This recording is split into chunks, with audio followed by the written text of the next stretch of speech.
contact! How deep can you plunge into the darkness? Through the dark veil of space, time. I wish we could have joined you sooner. This is Warp Chatter. Time is short. There is much to be done.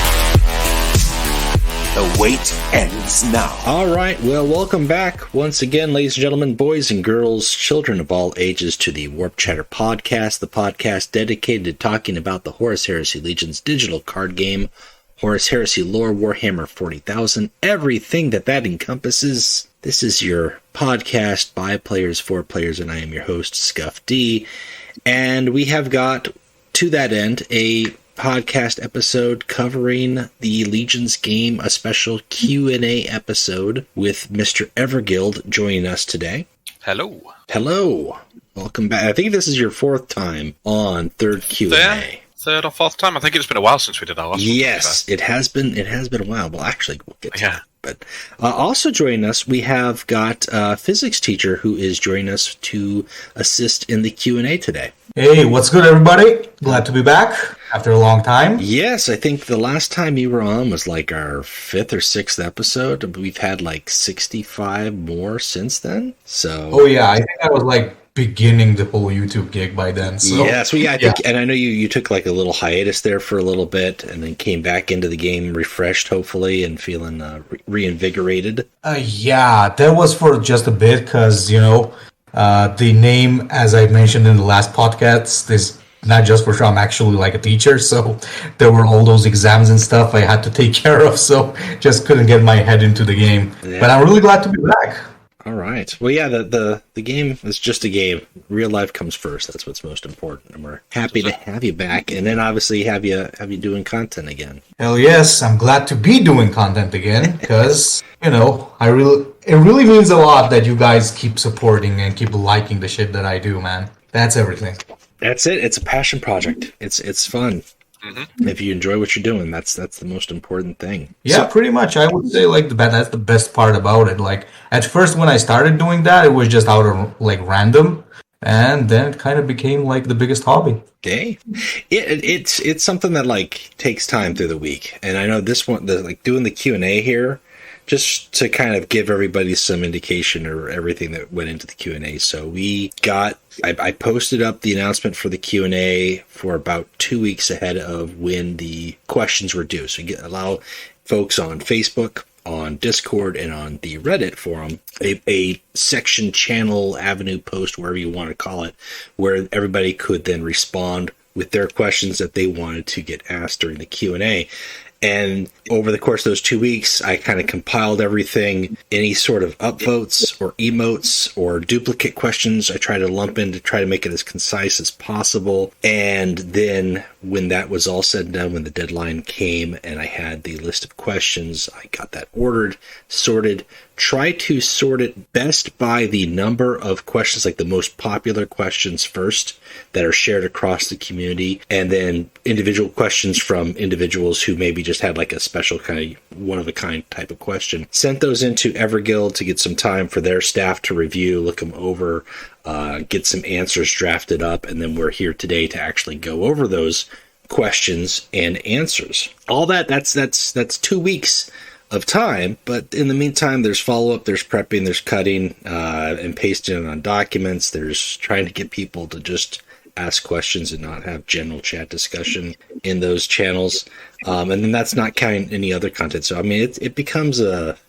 more time sometimes than we expect, but hopefully, when it's all said and done, for the folks listening along, that this will answer some questions that you've got, or maybe all the questions that you've got, or at least the most important questions that you've got. There will not be a written copy of this. At least I am not going to disperse one. I'm only saying that because if you can't last for about an hour and a half and listen to all the answers or get the download from somebody who does, then I've spent enough time. I'm not going to spend more time on you. Take it for what it's worth. That's my rant. I ranted. I did the same rant elsewhere, but like, deal with it, basically. Deal with it. Yeah, we're too busy releasing balance patches and stuff. You guys, to a rent. I mean, we can call last week. We'll call it stuff. We won't go into that discussion. I think it might come up, actually. It might. It might. So we'll go ahead and get started. Really quick before we do, Mr. EG, Physics, do you guys have anything you'd like to clarify, ask? Not on my side. It's probably worth saying, I think this preempting one of the later questions, is that we are wanting to do the Q&As more regularly. So we'll try and do them every quarter, as suggested. But I hadn't realised it had been so long since our last one. So we will be trying to do more Q&As and interact more with the community in that regard. All right. Yeah, I didn't realize it really until I was piling together. I was like, it's been a while. And I looked back. I was like, it's actually been longer than I thought. I thought it was maybe like 2 or 3 months. But I think the last time we were on was really Galaxy in Flames. Yeah, 20-something weeks ago. So yeah, it's just been so busy the last few months. So yeah, we'll ensure we do it more regularly with you guys. All right. Well, let's go ahead and jump in and get started. And this is the number one question in the community across the board. What will be done to improve the shop? Current rotations are abysmal. There are too few shop tabs rotating compared to factions in game, and this is a massive hurdle for new players looking to expand their collection. With crafting not an option, this is a major sore spot with new players, as well as players who have been playing actively for over a year and still don't have full collection of some of their factions. And I have this discussion with people all the time.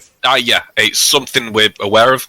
We've made steps to help newer players and existing players build their collection, not just with a shop, but with campaigns, with mentorship, gifting gems. So there's still things we can do. One of the things I'm going to be talking about later is something that can help new players and existing players continue to build their collection without needing to use the shop. But there's a question later on that covers that. Okay, all right. But yes, it's something we're aware of, and we will be thinking of ways to help people build their collection quicker. Yeah, I mean, I love getting new cards and new expansions, but every expansion adds new factions, and then that basically delays their shop rotation. And now we're like, it takes 2 weeks before a faction comes back around. And I didn't mention this in the questions, but I mean, I don't think it's been ages since there was a special weekend where it was just Warlords or just Chaos or Imperial Army cards, or like it. That just seems like it doesn't come up often enough. It might not. I mean, especially when we have expansions going on, we want to, or like special events or campaigns, etc. We want to focus on those ones, because if like the Sons of Forest campaign, which will finish when this comes out, people will start their collection during that campaign, so they'll get the Warlord and a few cards, and then we want to make sure that they can continue to grow their collection by having shops to sort of celebrate it for more regularly, I suppose. Yeah. But yes, we're 100% aware of it.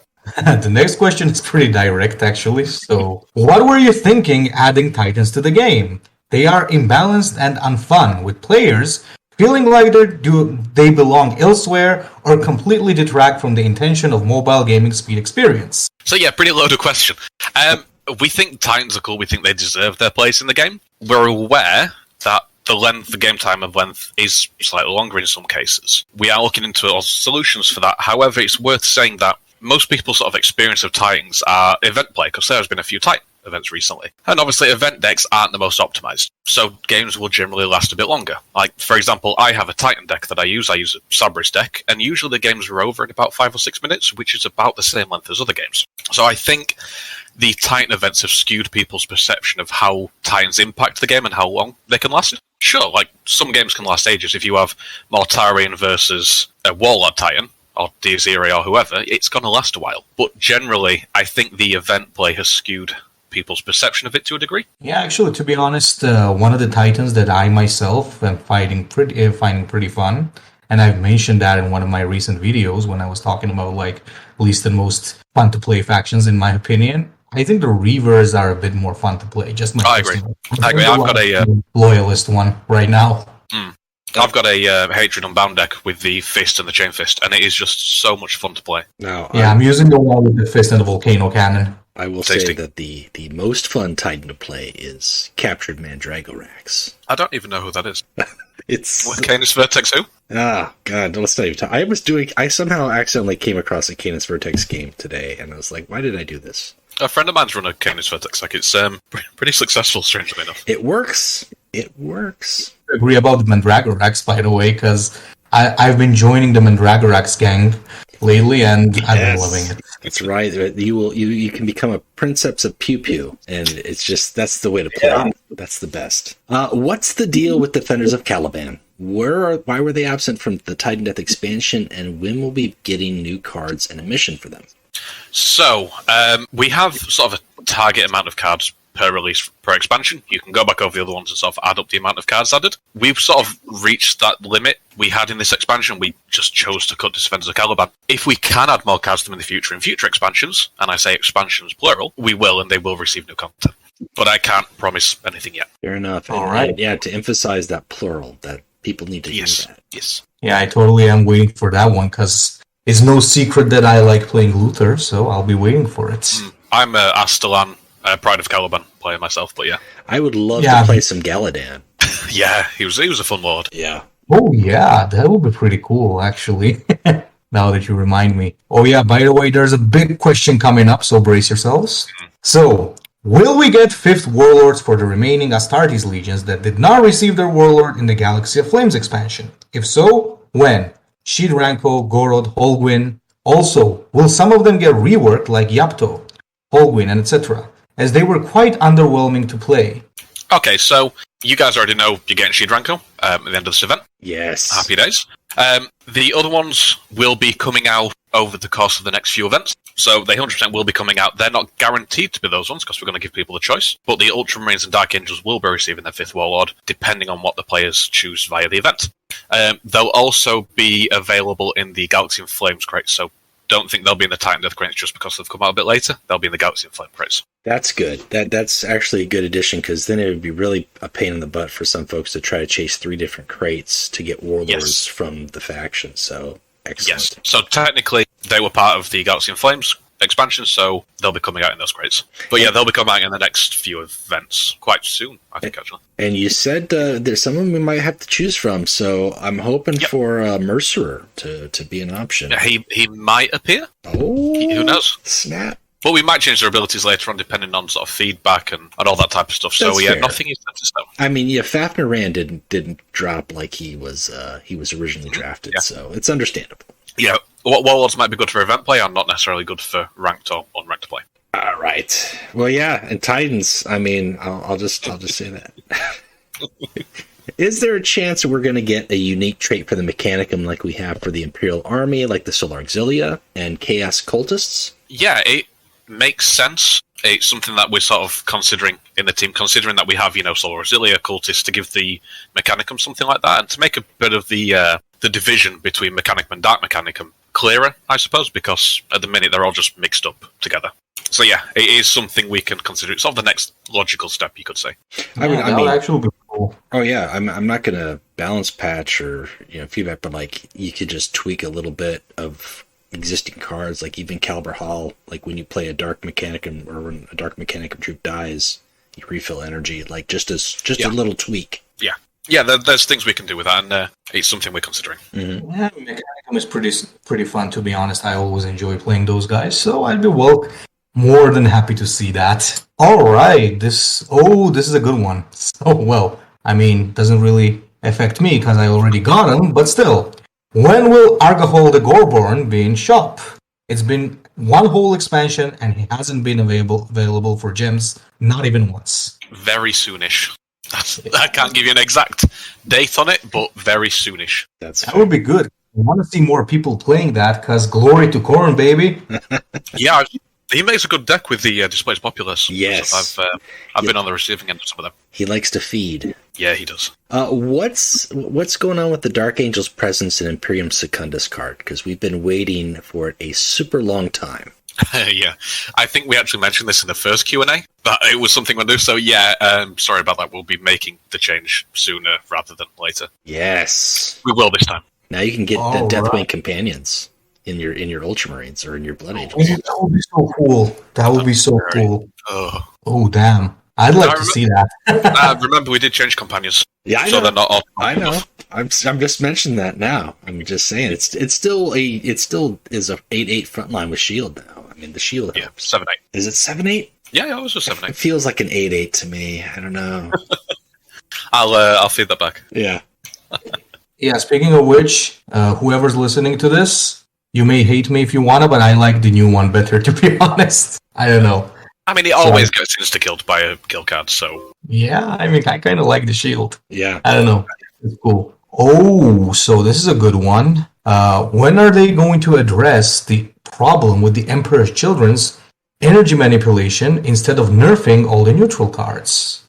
This was watching the Discord and everything, how people discuss this after we made the nerf to all the neutral card. It's a bit of a contentious subject, we found. So, part of Emperor's Children's core mechanics is their engine manipulation, the perfection stuff. If we start messing with that too much, we take away what makes them unique, because we try to give all the legions a unique niche, you could say. We probably aren't going to be changing it like we changed the neutral cards, how we nerfed them, because it is part of the core mechanics in our eyes, so I wouldn't expect any major changes to EC's energy manipulation. Well, and I think the big thing with that, too, is it's tactical brilliance, Salt Harvest, and for the Emperor, right? Yeah.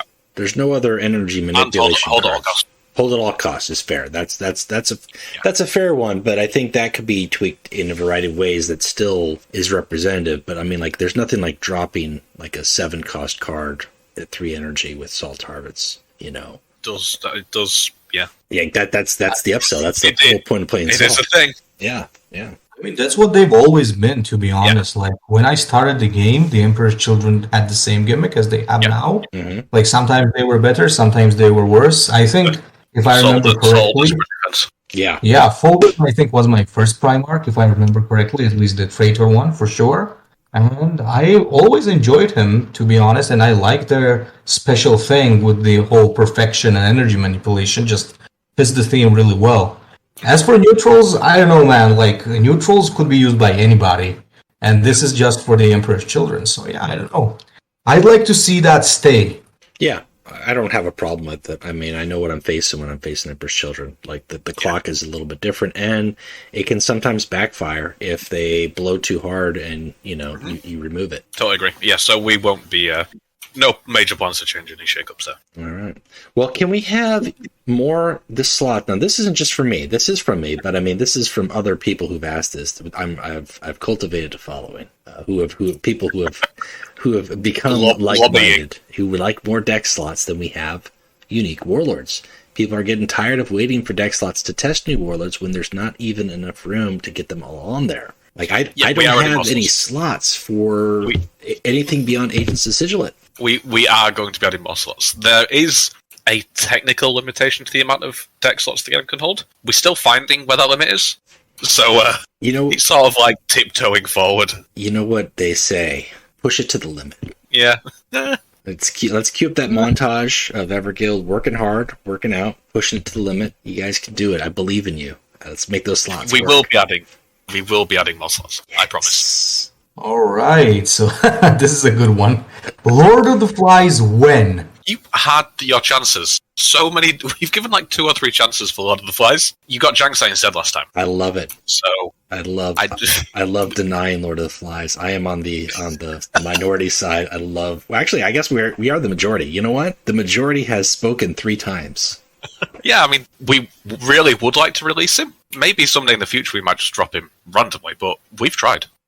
We really like him as well. I like Jangsai better, to be honest. Yeah, he's fun. I really enjoy Jangsai. Yeah. I like, who I like Fail better than Lord of the Flies. I like Jangsai better than Lord of the Flies. And you know what? I even liked original Crucial Choice better than Lord of the Flies. We don't talk about original. That's right. It's a hot take.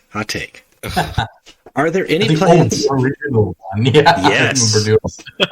I remember that. Are there any plans to add neutral tech against precognition, especially on the Warlord? Right now, it feels like some troop decks just cannot beat Nassau after he hits the spear. I mean, the Nassau spear precog, it is a build Custodians do. Once again, we don't want to be messing too much with sort of core mechanics or core strategies of certain factions. We are looking at ways to introduce and amend some cards that can impact the game in both large and niche ways, like, potentially anti-precog cards, but we haven't got anything for certain on the books yet for it. But we can always change stuff, very much like we did with the energy manipulation nerf. Yeah, I think it's very similar where it's tricky, because if you do silver bullet stuff, the only silver bullets that are really in the game are Sisters of Silence with the Psyker Hate, which is surprising to me. But if you do too much silver bullet, it kind of punishes somebody for playing what they want to play. Like, frontline warlords, this faction has silver bullets against frontline, so why even try? Yeah. I think the only card that removes precog correct me if I'm wrong, is Excruciatus Cadre, the 7/7. Yeah, from the sisters. Yeah. Yep. But yeah, it might be something we look at further on down the line. All right, so I got a similar question again, it seems. So the question is, will they rework the Sentinel mechanic? Continuous stopping you drawing cards by stunning is a bit harsh in the current state of the game. You can get the same effect by denying the next draw, but it's gonna nurture you against stun decks. Ooh, okay. It's a similar answer to the Emperor's Children question. Sentinel's a core mechanic for them. We think there is ways to work around them. They have a fair bit of draw when it comes to it, and there's a fair bit of neutral draw that they can use. Custodian troops, after their sort of recent nerf this year, they are just generally a lot better than other troops. So there has to be a bit of give and take somewhere. We're not planning to rework Sentinel. I think we may adjust, cards aspects. We're making balance changes, but it's part of their identity. Yeah, I think the big thing too, that this is just asked by a couple of people, but I think Custodes are probably one of the most difficult factions to play, and that's a design choice. It's part of the Sentinel thing. That doesn't make it easy. It's not one that you can easily step into, but if you know how to play and work around the Sentinel mechanic, you will be a better player as a result of that. And that's a fine line. That's a fine line to draw from. Yeah. Yeah. I mean, not all factions are equal. No, that's true. The World Eaters, for example, are relatively straightforward to play, as befits the World Eaters. Whereas Custodian Sisters, for example, Agents of the Sigillite, they require a bit more sort of knowledge of the game and finesse. Mm-hmm. Yeah, I do agree with that, because especially when it comes to the Agents of Sigillite, I've always been asking myself, like, whenever I feel like playing Malkador, why is not half the ladder playing Malkador? He's so good. But then I realized that faction actually needs a lot of, a lot of thinking, a lot of calculating, special type of gameplay. Same with the Custodes. Like, Custodes is not a faction that I realized kind of late when I had newly started the game, that you're not supposed to drop the Ares Guard on turn 1, just as an example. You gotta, wait sometimes to get some cards and then play your thing. And I've seen a lot of Custodes players go pretty far with their Custodes Warlord of choice. So, yeah. I second your opinion, guys, on that. Some folks would like to know if they could have a button where you can click to see your opponent's deck in the post-match screen. It is something that could be pretty cool, but we're aware that some players don't want that info to be sort of publicly available, I suppose, if you want to call it. We'd rather respect that. It's not like a tournament run, for example. We do, as always, encourage players to share the decks via social media, Discord, etc., get feedback on the deck. But yeah, we're not going to make something like that mandatory. Oh, yeah, that would cause a lot of controversy. That's a hard one, yeah. Yeah. Controversy is bad. I can already see the Discord war that's going to go on if that happens. But yeah, if people want to share the decks, we're more than happy, but we're not going to put it as a mandatory thing people have to do. Right. Oh, this one's my personal favorite, to be honest, because I also have this question myself. Like, will unplayable reckonings be revisited? For example, Perti, Horus, Kabanda, Mortarion, etc. to be remotely usable. At their current state, they feel abandoned and not properly adjusted based on their consistent poor performance. Yeah, it's something that we keep an eye on. Like, as you can see with Lorgar, for example. He's had a couple of changes over the past year, so it's something that we're aware of. We're not too keen on doing lots of small spread changes, and would rather make sort of a more impactful balance change that focus on one or two factions, like we just did with Dark Angels, for example. I think there's also a thing that some people feel that the Reckoning should be a given, like it's just something you should always be able to do, which isn't the case. It should be that you have to build your deck around it, like Horus, for example, or Mortarion. So they should be, challenging to achieve. But yes, we are aware that some Reckonings or Whispers do get activated a lot less than others. What will the 5th Warlord look like for Night Houses? Will it be a new chassis or a new pilot? Yeah, a new pilot. You will be seeing the options come up in a event shortly, I do believe. But yeah, I'm really excited about the both of them that could be up for grabs. They really synergize pretty well with the entire card pool. Right. Yeah, that would be pretty cool. Even though I'm like one of the Night despising players, I would still like to see that. Yeah, I look forward to that. All right. So, will there ever be a way to play old campaigns? Yes. Now, weirdly enough, so all the news will have gone out by now in regards to it. I think by the time this goes live. But yeah, so there is a campaign feature coming out. This is more just letting you guys know now, rather than letting everyone else know, because people will know next week anyway. But yes, there's a new feature coming out that lets people retry previous campaigns. Your campaign will be on a rotating basis every 2 weeks, and so it might start with like the Battle of Fall and then go to Ravendelve or Space Wolf's Bracing of Prospero. You'll also be able to unlock through in-game purchases, or currency purchases, should I say, any faction's campaign to just play whenever you want, or you can just wait for it to rotate every 2 weeks. And we are adding in a retry feature as well, so say if you get to the final stage and you lose, you'll be able to retry that final battle instead of retrying the entire stage. That's pretty good. Yeah. Will that be in addition to new campaigns continuing to, so there'll be like a dual like archive rotation as well as rotation?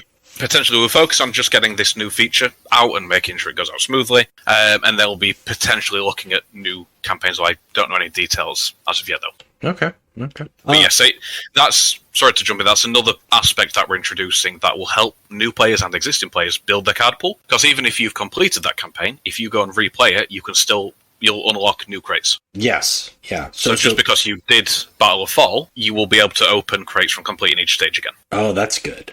So even though, as opposed to right now where it's just like, you did it once, that's it. Like, you get one crate per... Okay, cool. Yeah, one set of crates per rotation, I suppose. So yeah, it makes it easier for new players to keep growing their card pool on a continuing basis. There'll also be a option where if you beat the Epic boss, you'll be given the option to buy a exclusive Epic Warlord starter deal, I suppose. Okay. Which you usually wouldn't be able to get. Like a starter deck, but with the Epic Warlord? Yeah. It might not be the exact same as a starter deck, but it just might be a bit more sort of special. A little bit more premiumed, so to say.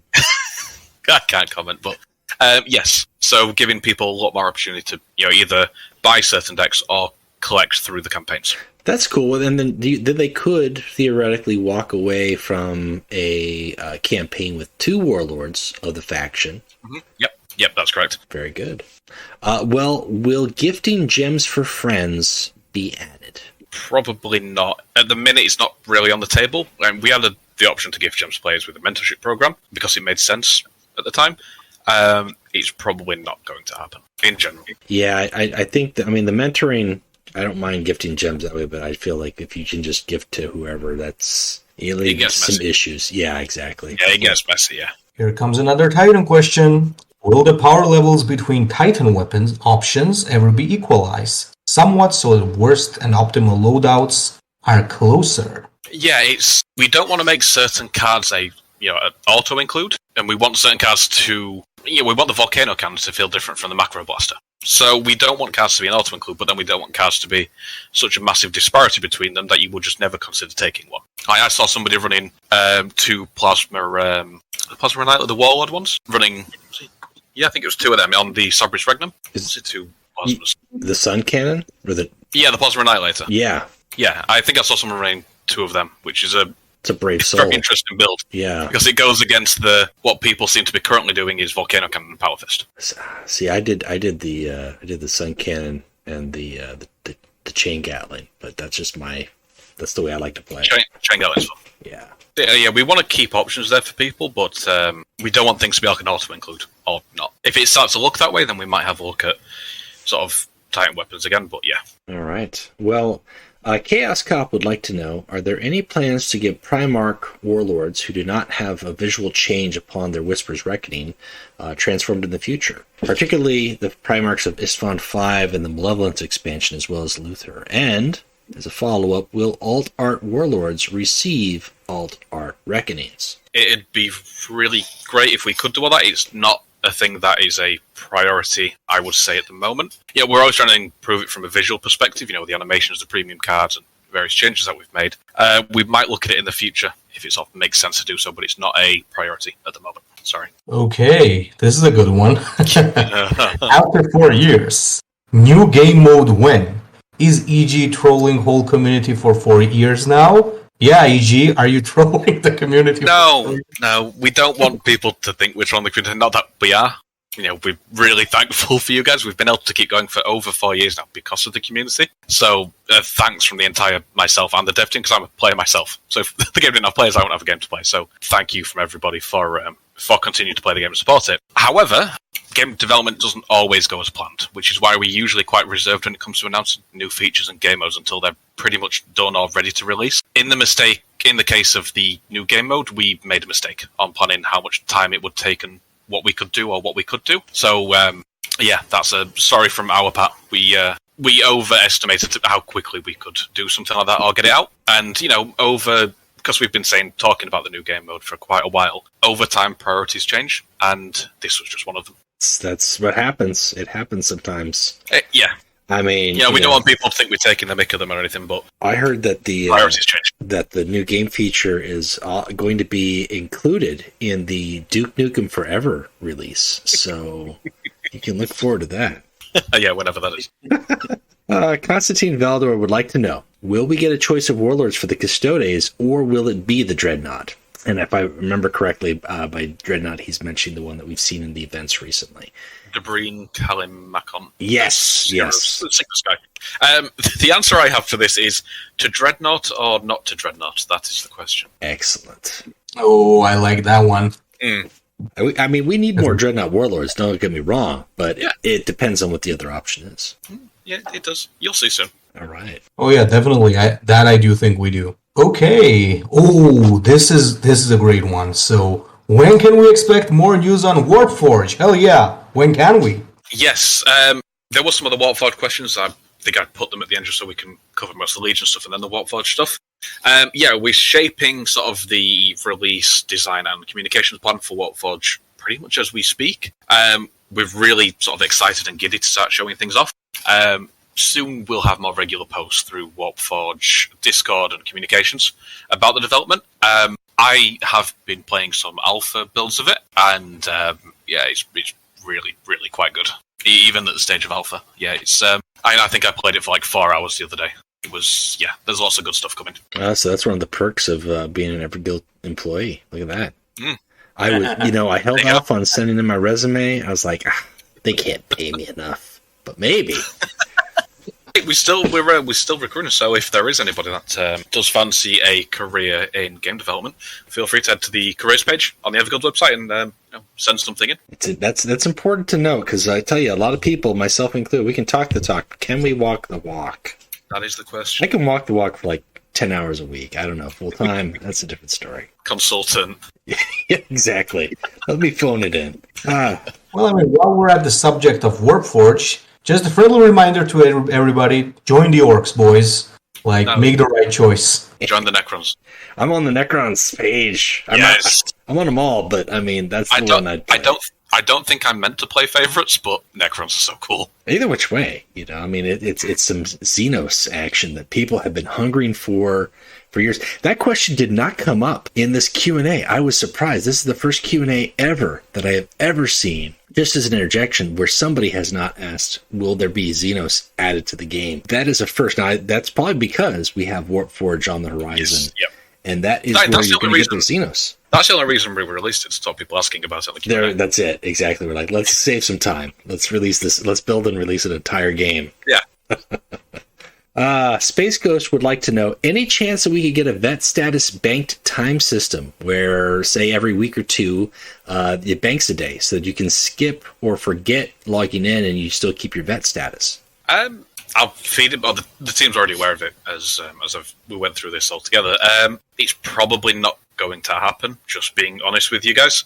But the team are aware that people do feel that could be an option. But yeah, it's probably not going to happen. All right, get ready, because Ignatus Railslayer has got a handload of questions. So, will EG add 6 warlords? Will EG add gold boosters like already existing XP boosters? And will the voice line volumes be the same for every warlord? For example, Wordmake the Snitch is loud and Marius Verosin is too quiet. It's a bit ironic that Marius is a bit quiet considering he's a noise brain. Yeah. The voice line is something that the team is aware of and will be looking into. There will be more warlords joining the game in the future, but we're still releasing the 5th faction warlords, so, Ultramarines, Dark Angels, Alpha Legion. We're not sure about the gold boosters as of yet. It's something that we are considering. Can't say anything about that yet, but it is a good idea. Thank you for taking the time, Ignatus, from winning tournaments to sending a question. He also would like to know, with regards to Titans, are you going to add 4th Titans to both the Traitor and Loyal Titan Legions? Are you going to change the Traitor Legio's counterattack? So, 4th Titan Warlords, yes, they're coming. I am super, super excited about the Loyalist one specifically, which you'll see quite soon when it comes to events. Yeah, I'm really, really giddy about them. Traitor Legion counterattack, as with all balance-related things, it might be subject to change, but it's not something we're considering, sort of like next month battle patch, for example. But yeah, it's something we might look at down the line. All right, now I'm not sure if this is like Zinj playing tricks on me for the fact that I got this question, considering how many memes I've already made about this guy. But anyway, the Wallmaster wants to know, when will Tariq actually tell us about the joke about the bear? Yeah, the joke was that funny, his head fell off. Or more like his win rates. Yeah. Yeah, Aximan didn't like the joke about the bear. I'll just say that. It did not entertain. It did not. Crazy Cat would like to know, since Demon Prince Mortarion had his wings added, could we see a Demon Prince Angron get his wings as well? Every time a Chain Axe revs, an Angron gets his wings. It's a fair question. I think it'd be a bit overpowered if Demon Angron got unstoppable. It'd be cool to add them. We just have to take balance into account, I can't really comment on if that's going to happen or anything. So, yeah, a bit up in the air. I have to decide if that's balanced or not. Like, that wouldn't be bad, but at the same time, it could be. It could be a little crazy, to be honest, but who knows? And you need to get the whispers off first. Yes, right, exactly. Yeah, I don't know. It's not something we're considering at the minute. I really do feel like playing some more Angron lately. I've got like a lot of games on the guy. I used to play him a lot, so maybe this is the sign to play him again. He was sort of the gatekeeper of Low Terror for I don't know if he still is. The gatekeeper of Low Terror for like the longest of times. Yeah, yep. He's seen better days for sure. I mean, for the first year and a half of the game, he was always a top 3 warlord. Like, that was just it. Dominant. It was Angron and who else? Yeah, he was a bit too fast back in the day. Mm-hmm. Yeah, remember that. Yeah, he slaps. All right, Callian wants to know, how does the balancing process work, and what are the criteria for starting the process? That's a really good question. It is. We have sort of ones like this sort of every Q&A. I always think they're good questions. So we look at various stats throughout the month, as well as meta reports, general feedback from emails, Reddit, Discord, pretty much everywhere where people can leave a comment. I see a lot of them, and then I will get in touch with the development team, and we sort of have a chat about what needs changing. It's not necessarily always about what's good or what's bad, because you guys might remember when Korvax was released, and his Relentless was just poison a random enemy. We changed that quite quickly because he was just quite frustrating to play against. So even if something's not particularly doing well, but is really not very pleasant to play against, we might look at changing that, even though the win rates might tell us not to. So there's lots of different ways we look at balancing things. As always, if anyone does have suggestions, we generally do take everything into account. So yeah, feel free to email or sending a ticket or put it on the Reddit. We do keep an eye on it all. And it may take a while, but sooner or later, something will pop up that will make it so that something gets touched. We do actually keep an eye on the feedback channel in Discord. I know people don't believe it, but we do. It's a legend, is what they say. Yeah, See? every now and then I might react to something. Yes. Just to make people think. Just to freak them out, but it can't be real. Would it be possible to add a scroll bar position preservation when deleting decks? Scrolling to the bottom of a collection, deleting one deck, and then re-scrolling back to the bottom is tedious.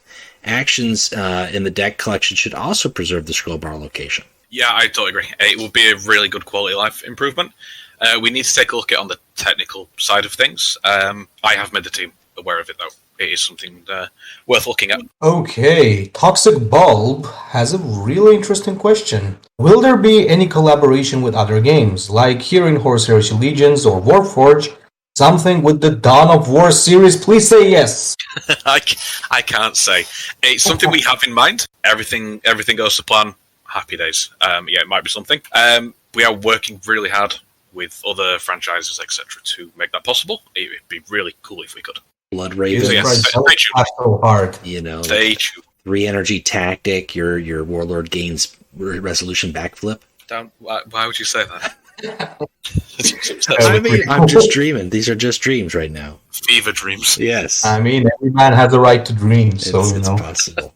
Don't remind me of Gabriel Angelos and the Blood Ravens.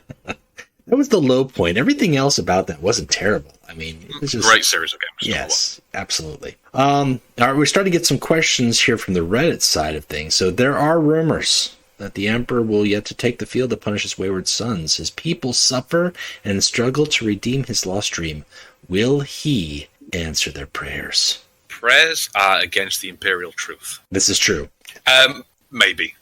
We might see the Emperor. Who knows? We might just keep teasing you with quotes from the Emperor. I think we you might guys just should. we might just keep dropping hints in game for like the data miners to find them and to think. You guys just have Well, got who like knows? one like voice actor on tap. He's like, listen, we need to tease some people. We need to record some more voice Emperor lines. Yeah, we've got to keep Parrot busy when it comes to mining the game files. So yeah, maybe. Who knows? I can't say. All right, so we appear to have room for one more expansion. Presumably, that will be the last mission sets. Any other plans? Yeah, we have more than one expansion pond. I know why people say that, because on the select faction bit for the when you pick a selection in the shop, there's like, it appears like there's one more place to put something. But no, that's not the case. We have plenty more expansions planned. That's always good news. Oh, I feel like every don't worry. time since we've started this, even before we started the podcast, every expansion people swore was going to be the last expansion. You know, I mean, it doesn't make sense from a business perspective. it doesn't. We've got plenty of content. There's so many characters. There's events. I mean, I know we're doing the events and campaigns, but you add that in there, and that just expands things further. Like, the more cards you add, therefore, the more time that you can add. Then you can add more mechanics, which require more cards to address those mechanics or include those mechanics. Yeah. It's just a cycle that goes on and on. Yeah, there's. I mean, Games Workshop and Block Library is still growing the Siege of Terror series, so we've got so much to work with. Like, That's even when it true. comes to the campaign, Yeah. it's hard to find a campaign because there's just so many of them. So yeah, there's plenty more to come. All right. Well, one feedback here is EG is inactive on the Reddit, and this is consistently a lost opportunity to reach out to people. Can we get a community liaison? Admittedly, that is me to a degree. We haven't been active on Reddit. That doesn't mean we don't keep an eye on it for feedback or bugs or just for general memes, because some of them are really, really quite funny. We focused on Discord sort of more than anyone when it comes to interacting with people or posting announcements, that type of stuff. But yeah, we probably will take more of an active side when it comes to the subreddit. More memes. And Reddit is full of the memes, that's for sure. It is. I mean, there is some brilliant memes from Reddit, like the Sheed rank. Yeah, memes are important, man. Like, every game community needs the memes. Yes. The Need for Sheed one. Need was for the Sheed best is one. great. It's the best one as of late, I think. Like, 100%. Sometimes you gotta lay back and enjoy the memes. Sheed Very needs important. And to sometimes there's a message hidden in the memes, you know? Like the 20,000 Tarek target. Anyway, so the next question is, do you think you should incentivize ranked play more? It feels like people just get to 2,500 and then switch to practice. When I started playing, it felt like I could never play in practice until I had a much better deck. Yeah, it's an interesting question. It sparked a good conversation in the team. So yeah, we know that, myself included to a degree, you can get to 2,500 and just sit there, play ranked sort of very casually. You know, we don't want to punish people who play in a more relaxed way like practice. We know people will just play ranked and that is it. We can probably review how ranked works, so people can't or don't just coast along at 2,500 constantly, for example. But at the minute, we don't have any concrete plans to really address it, but it started a conversation for us to consider. You know, one thing that I've noticed myself, I almost never play practice. I don't know why. I'm just used to playing ranked, to be honest. Nothing too It's 'cause you're special there. hardcore. But one thing that I've noticed is that whenever I get to 3,000, the journey from 3,000 to 3,500 is always bots. So there seems to be a fall of player base that is between 3,000 and up to 3,500. Then there's a lot of players again. So there seems to be a gap in between. A weird one.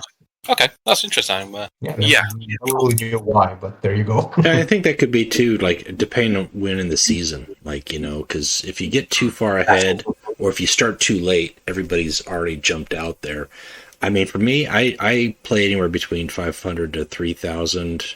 3,000 is if I'm really just kicking it in a ladder, but mostly I'm just in practice because I like the variety. And I mean, as much as like, hey, you play ranked, you win, you go up in ranked, that's cool for some. Then if I go up in ranked, then I just end up playing the same 2 or 3 decks, and that's not what I want to play. I'm the kind of player that likes to sit down at a table and just like, hey, what deck you got? Let's play something different. Like, I like to do that in other games. This is what I would like to do. I don't want to run and be like, hey, do you have that Lucius deck? Great. I can't wait to play that for the 5th time. Yeah, I think practice, it gives you a much larger variety of players because you do just try things out. That's sort of what it's there for. Yep. Yeah, so there is a difference between the two that we probably will look at down the line and how they interact. All right. Well, some folks would like to know if you're going to add animation for card images and not just the border. We're quite happy with how we currently approach premium cards. As always, we'll continue to work on the game visually and mechanically. We do have to bear in mind like file sizes as well. We don't want to bloat the game too much, so it's something to keep in mind. But yeah, we'll always keep working to improve it visually. All right, so can you find a way to improve rewards for neophytes? It seems new player progress sort of hits the wall around level 14, and then either slows down or drops completely. Yeah, it is something we want to sort of constantly have a look at, is the onboarding experience for newer players. We like to tinker with it to sort of help them as much as we can. With so many factions to choose from, it can be quite overwhelming at first. We understand that, so that's what the single-player campaigns are there to help with the new feature specifically, to help people sort of get a leg up, you could say. It is something we will constantly be working at. With the introduction of campaigns, the mentor system, we are quite attentive when it comes to newer players, and we'll continue to be so. Yeah, I think that, that's the players are the heart of the game, and if you're not getting new players in, then it's a bad position. And I know the last year and a half, the last year especially, but the last year and a half really has been a lot of tools and improvements, the challenge crates, the campaign system, just like various ways to like increase the crate for people. I really wish achievements came with crates, even if it was just like a low-level crate, just because many of those are just something else for people to hunt and get a little bit more cards added. Yeah, it's not something we're not just going to sort of rest on our laurels. It's something we're going to keep looking at over time. Yep. But I mean, we can tell you from a developer's perspective, the game is doing really well when it comes to new players. So when people worried about the game sort of, it's been going quite a fair while at this point. Over 4 years is pretty good for a mobile game, for a free-to-play mobile game. And we're still getting a steady influx of new players. So we're not concerned on our side, but we are going to keep striving to improve. That's good. And speaking of striving to improve, or at least being aware for new players, it's been a year and a half since the event drafting system was introduced. Do you guys have any plans to make any revisions to it? Because as it is right now, unlimited gem rerolling is great for experienced players, but new players have to make that hard choice or don't even know really how to do it, and then they're matched up against those experienced decks who've got, multiple rerolls. Not saying that everybody does it, but we who can certainly have. I have seen many YouTube videos of people spending ridiculous amounts of gems. Nothing is set in stone. Obviously, we changed the draft system. We might change it again. We do keep a track on feedback, and we are investigating how rerolls affect the event outcomes. I've had games where I've spent plenty of gems, and I've won 2 or 3 matches, even though I've got 4 legendary or 5 legendary packs. We understand it's frustrating for newer players or people without the amount of gems to be facing decks with multiple legendaries. It's something we are aware of. I'd like to say something about that. Of course, there's always room for improvement on certain things based on the feedback. However, I, for one, enjoyed this type of event much more than the old one. Because for maybe those of you who have not played that event, I remember back in the day when there were these event decks, there was always like one deck that was crazy strong. I even remember the name of the decks that got me like 30,000, 4,000 decks, like Samus Impending Arrival, like Proctor, Inari Forge. Those decks were like, if you got them, you won. If you didn't, there was no hope. Yep. So this is much better in my opinion overall. Duquesne, that was his time to shine. Did you get the Duquesne deck? No? GG. Yeah, I remember that one as well. Days. Oh, good times. Good times. Well, But yes, no, I agree in terms of that. Like, I do think that the drafting experience, while some people haven't taken to it as much, or it requires a different sort of skill and understanding as far as how to draft and take a look at your deck. It is a little bit more fair than just if you didn't get that Warlord with that one deck, you are at a disadvantage compared to everybody else. Yeah. All right. There have recently been several deck deals featuring extremely old warlords with no alternative art, but sold at the standard because of the included mission. These seem very weak compared to other deck deals. Can we see these improved in the future or sold for 20% less if no alternative art? So we try to keep the offers varied and try to enable as many different types of players as we can. You know, for those who, some people don't really care about alternate art or card backs, but they want early access to the mission, for example. So we try to keep it mixed. Like I said, some people aren't worried about new art. Some people want the art but aren't bothered about the mission. So we try to keep it sort of flexible.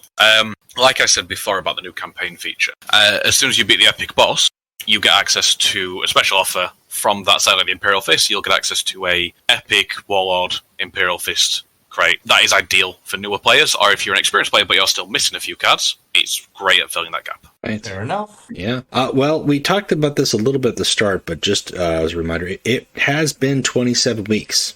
As of the time people are hearing this, it's probably been 28 weeks since we actually had the last Q&A.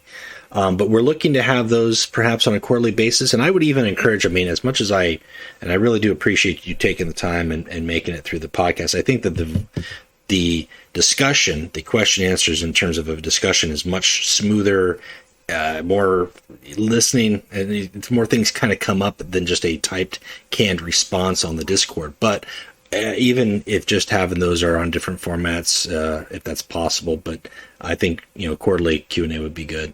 I agree. I think doing it over this format is far better because sometimes I say things I probably shouldn't say, just because I get caught talking. Whereas you wouldn't have that in text because I would be slapped on the wrist. No, you just get like an Alpha Legion emote, and we're like, that's it? Yeah. What's that mean? Yeah. So I think this way is the best way to, and yes, we will make the effort to do these far more regular. All right, so will we ever get more warlords that offer incentives or rewards for deck construction requirements, like Raum, for example, with Chaos cards? Perhaps warlords that start with special cards if they include X amount of cards in the deck. Ooh, this is a good one. Yeah, I really like this idea. We wouldn't mind revisiting this idea later on in the future if it makes sense, with later expansions, depending on what we do with them. Yeah, I think this is a really good idea. So it's something we're definitely going to keep in mind. While we're on the topic of Raum, I really do love the whole idea of how that works, even though I hate the warlords.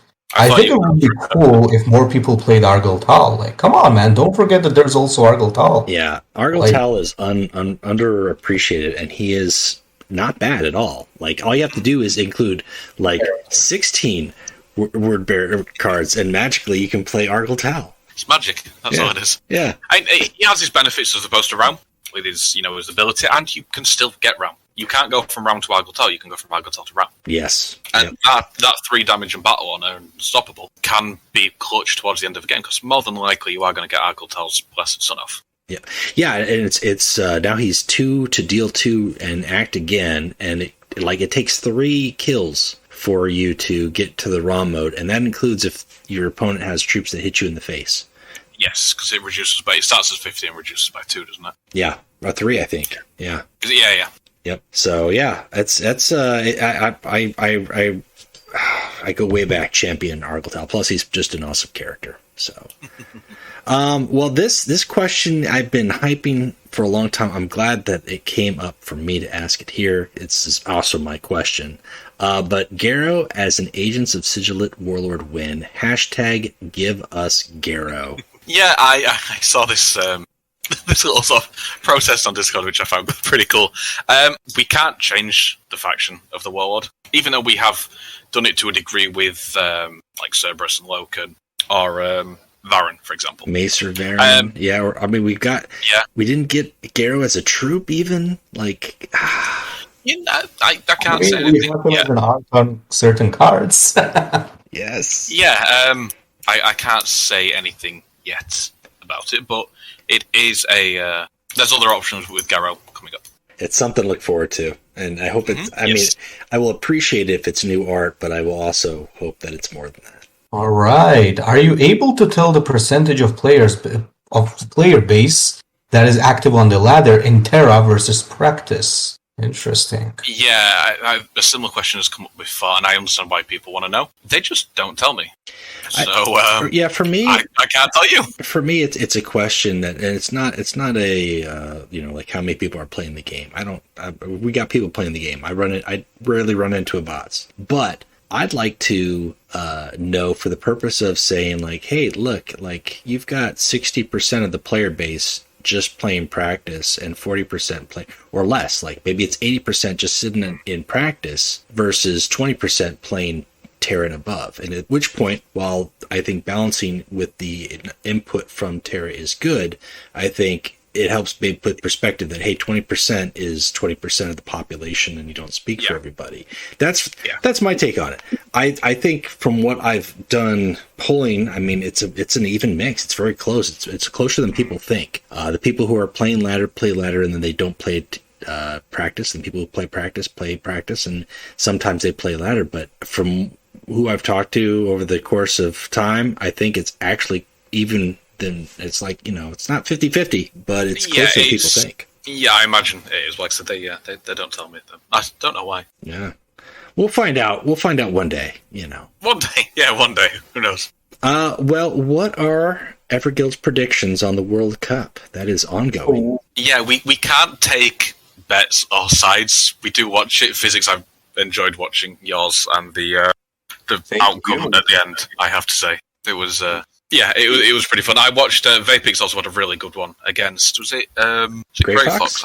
Against Grey Fox. Yeah, last week. Absolutely brilliant game. So yeah, very interesting to watch. And they help us from a development perspective because, these are like the top players in the world. So it's very interesting to see what combinations you guys come up with and anything that might need tweaking. It helps us tune the game really well. Yeah, this is pretty cool. And for me, it's like actually the first tournament experience, to be honest. I never really participated in any. And, just right off the bat, got to compete with some really cool players like Doles and Yuri and all of that. And it's really cool. Yeah, it's really interesting to watch. Just from an enjoyment, because I'm a player as well. I've been playing since closed beta, I think it was. It's just really interesting to see these really top-level players tune the life out of their decks and just see what can be done. Yes. So, I mean, props to everybody, yourselves included, for running. I also love the fact that there's a lot of mind games going on because, like, I've already noticed that some of the opponents are using like different variations of standard decks that are considered to be like really strong, and I'm doing the same thing. Yeah, so it's really cool. That's right. Yeah, it's really awesome to see. Don't keep it the same because it's not a matter of scouting, but it's like, hey, mix things up or at least be prepared if you know what you're facing. Add in some tools. Yeah. You guys can't pick sides because the developer Illuminati would then be obviously revealed. But yeah, we can't do that, but it's really fascinating to watch. Yep. All right, which track from the upcoming albums trade out of deck slots are you looking forward to? I wonder who asked this, Scuff. This is a real thing, man. I got an album coming out. It's coming out in a few days. I got 15 tracks. We're gonna censor you. Yeah, I mean, you want to listen to one right now? We can do it when we're done. You'll get your deck slots and stuff.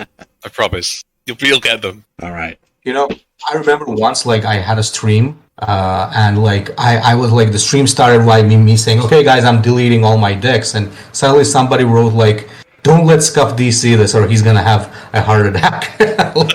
Yes, I remember that really well. Every time I could feel it in my soul. I got to go out there. I gotta hunt the people talking down on deck slots. Well, it's kind of it's as long as the game has been going, I've been champion deck slots. I'm glad we'll be getting some. You have, and hopefully, you know what? Hey, tell all the Everguild folks when the album drops, it's gonna be world premiere. I have already heard it from sources. It is nominated for Horus Heresy Legion's Album of the Year. Gonna be that good. It's gonna be that good. So, with Warpforge on the horizon, how much will Horus Heresy Legions be supported after its release? And this is a question from multiple people in the community. Will we still be getting new expansions and events, or will they keep and leave the game as it is? Yeah, so as I've said, we have future expansions planned for Legions. It's going to remain fully supported. Future content planned, and we're still growing the team. There's no intention whatsoever to stop releasing new content and features for Legions. Yeah, I think that's a pretty good follow-up question to this as well. Yep. And, well, a related question to that, how are the resources split between Legions and Warforge? Yeah, so we have 2 development teams making both games, so they'll get all the love they need. There won't be sort of split between them. We collaborate, both teams collaborate a lot. So a lot of the stuff we've learned from Legions over the 4 and a bit years of its development, we'll be transporting that to Warforge. So we are able to tune it far better and not make any of the mistakes or changes that we needed to do in Legions. So Warforge will come out a very, very polished product, I dare to say. Well, I'd hope too, because I think your 40k fan base is going to be much more critical than your Legion's fan base. Yeah, that's fun to know. I don't know. You think they'll just we'll take see. it?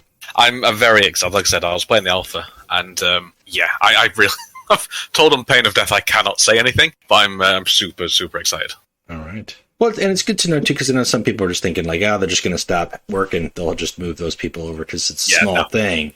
But if you guys have got 2 teams, that's good. The plan is to have the 2 teams working, and then on each project separately, we'll see things continue, which is great. We'll share knowledge from one to the other. Which I think it's not just. It's worth saying, 'cause I've seen a few people mention it, it's not just going to be a reskin.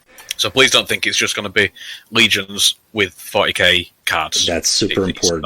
For me, if it's a reskin, it's like I already have that game. It's called Legions. Yeah, it's not going to be that. Very good. The things that have in common, it's going to be a card game set in Warhammer. As a follow-up, there will be similarities, but it's not going to be a reskin.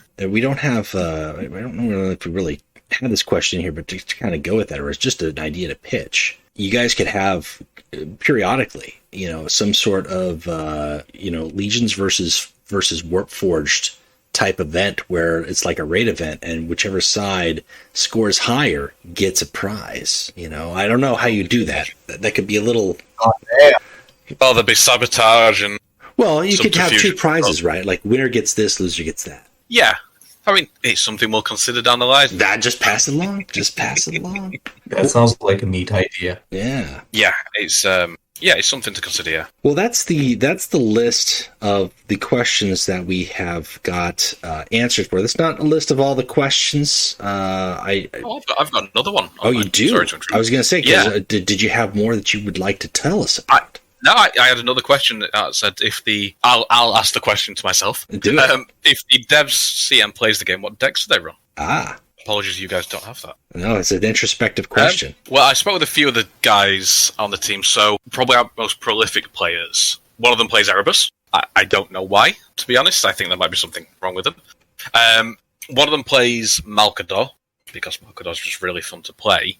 And I actually just loaded up Legions, and my current deck I'm running is a Nemiel deck with the Dark Angel buffs. I'm making a Forbidden Secret type deck, which has been proven very fun. Otherwise, I play with a Crisis Mortal deck or Hatred Unbound. Okay, it's not too bad. Yeah. Oh, thank you. It's not too bad. I don't make Lucy's decks though. That's important, because that's important. Once you cross that threshold, you can't come back. I just made a Nemetor deck, so that should tell you enough. Are you Mortem? Is that who you are in real life? No, I don't run Ironhouse decks. I think they're too overpowered. Yeah. No, I think there's so many warlords to choose from. We're going to be at 150 by the end of September, right? Yep, and there's still more to come. Oh, it's just like, why play one or just the one that the flavor of the month? Yeah, play so much more. Yeah, I've had a lot of fun recently playing a Kinzar Mechanicum mission deck. Okay, I don't have the missions. I don't have the new neutral missions, and I'm so mad because I have ideas. I have so many ideas with cultists, with vehicles on the White Scars, and even the Cork deck. I want to do Cork, Solar Auxilia. Cork will be the meta one day, I promise. Oh, it's going to happen. He's going to get his shiny metal. He is, poor guy. But yeah, that's a lot of the guys in the office, or the team in the office, do play Legions. But yeah, That's the three most prolific players. All right. I actually got the Black Shields and the Chosen of the Four. I haven't really tested the Black Shields yet, but the Chosen of the Four Samos that I'm playing right now is really cool. Really Oh, enjoying the that Sacrificial card. Pawn one. Yeah. Yeah, I've got a Thaddeus Fail deck for that. No, Which you mean is- the Runestorm. The Runestorm mission. Oh, right, so the Runestone one. Yeah. Yeah, I mean, I think Corbax is doing pretty well with it on the Metro part, if I remember rightly. I'm actually playing Samos with it and Wow, you're- been having more success with You're him rich. than Corvax, to be honest. Yeah, Samus and Red Angel aren't bad. I mean, it really comes down to, Red Angel's like, it's the same deck with a different Warlord playstyle, but I think Corbax has a reason why he works, and Samus can do things too, and Red Angel has got it, like, it's fun.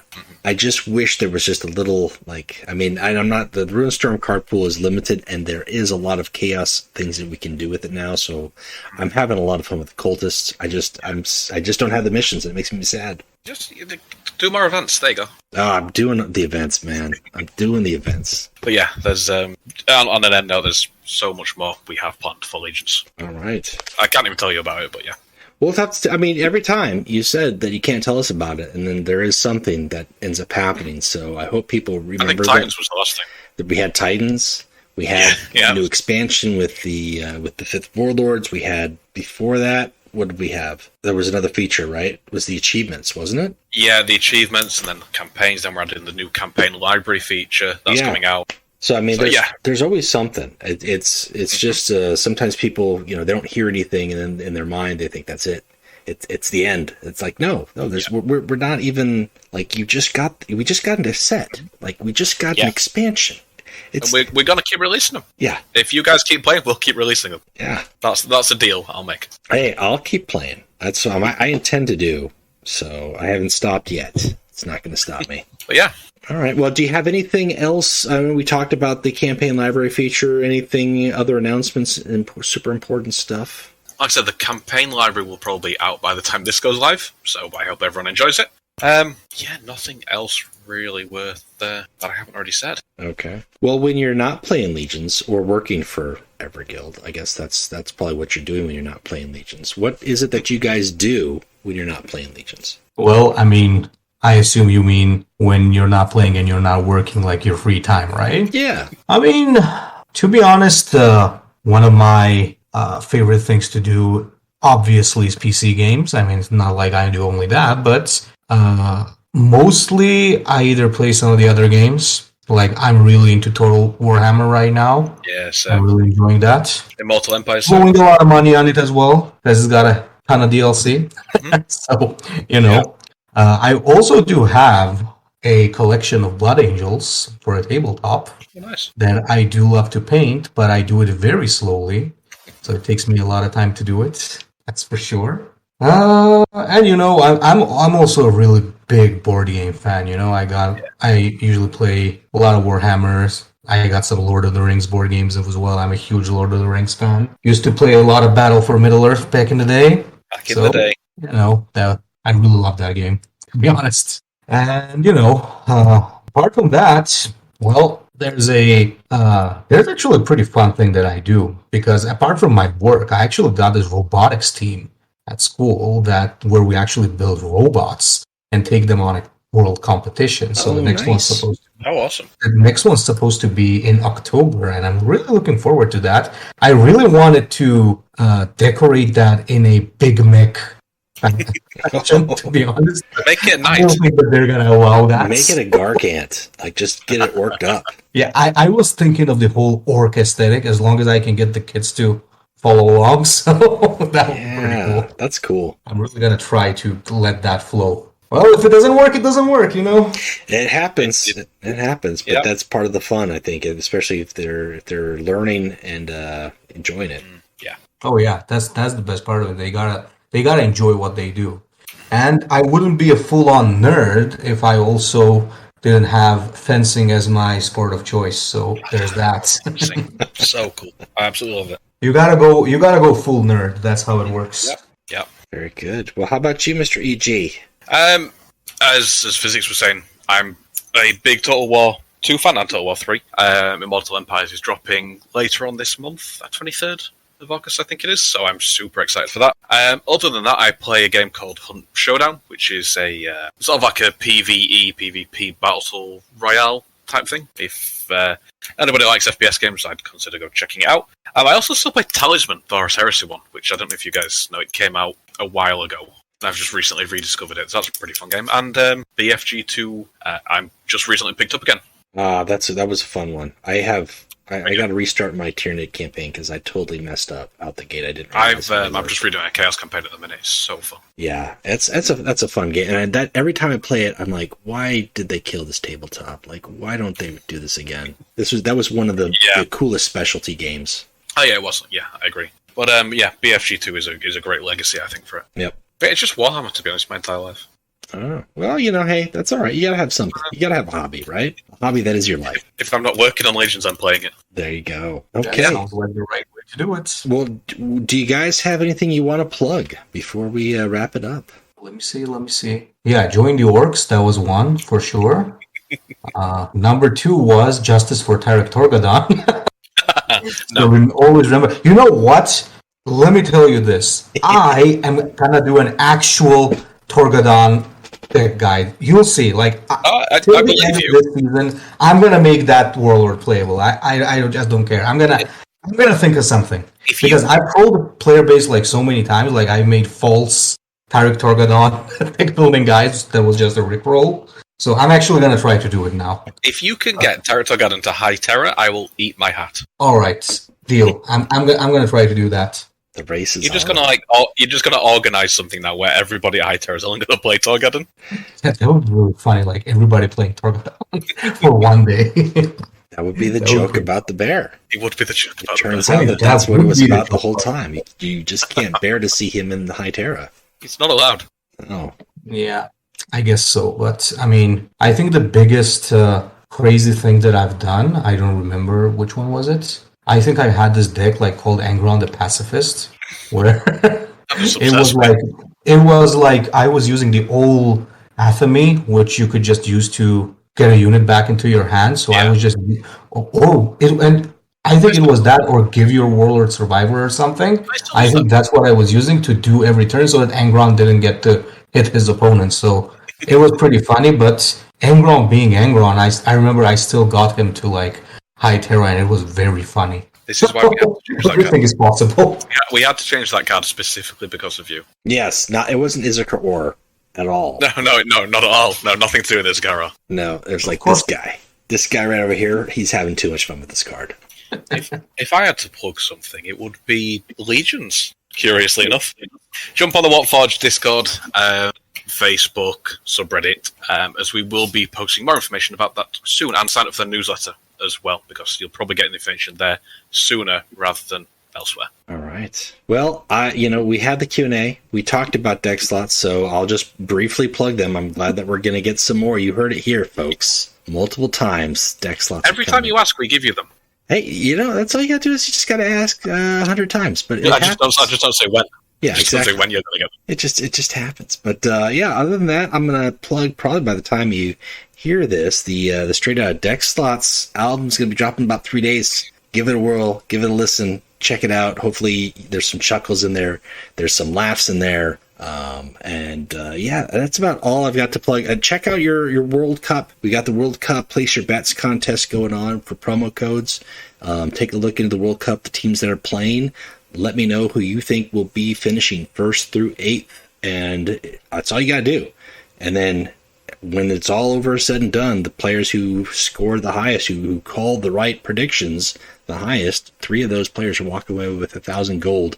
So that gives you a little chance. Even if you're not playing the World Cup, you can still follow along and root for your country, or root to see who you put your bet on. Yeah, it's gonna be fun. I don't know where you're getting all these gold codes from. Really I don't know. I appreciate the source. Just like funnels me gold codes as I need to give them to people. It's great. Super looking forward to the end of the World Cup. Seeing who's on top. He has Allegiance Bank. Yes, and well, that's it. I just like to give it away. I'm like Mr. Beast, with promo codes. You are. Mr. Yeah. Beast of Allegiance. All right. Well, before we go, you know what? I'm gonna send this to you guys. if you want to listen along, we'll give it a little taste. We'll go out with a little taste. I want to thank you guys for tuning in, both making your time to join us and do the Q&A. Hopefully everybody who stuck out, you got some questions answered, and we'll leave you with this parting song.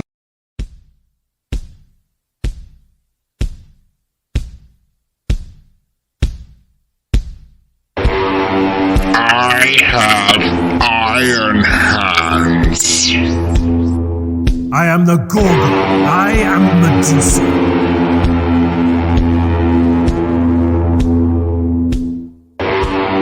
My wrath burns like the molten heart of Medusa.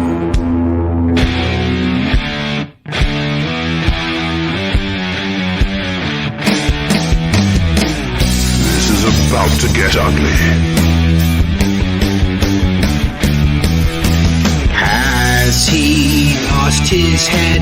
Can he win or is he dead? Can you play them at all? Or would you rather hit a wall?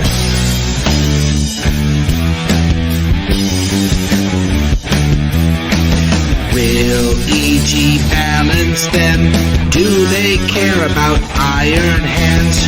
We'll just wait and see. At least they have Winnow the Week.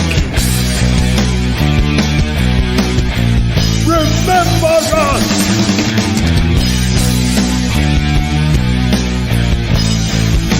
It's not about logic anymore.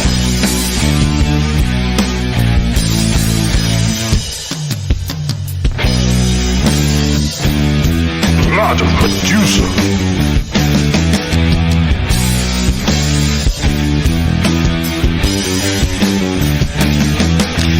Varus has iron hands, and his name means iron hands. The legions also iron hands. Guess what? They have iron hands. And nobody likes them. They just are pretty lame.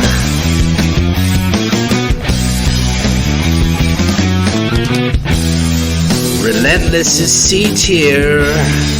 I guess EG is to blame. No one is innocent. This song is making me so salty. So salty and sad for the iron. Now the mission is here. Will Iron Hands spread fear? We'll just have to see. A miscalculation. Nobody plays them. Nobody raising the storm. Don't you look. Ferris Manus can eat sand. At least the hammer hits the warlord. By the Isle. Oh, they're just the worst. There is no forgiveness.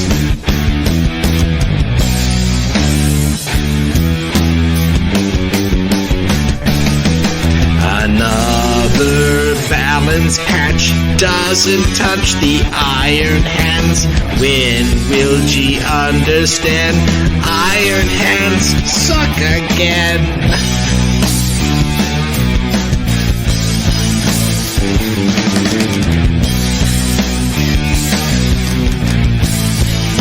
If you want to play Iron Hands, just play Orphans of War.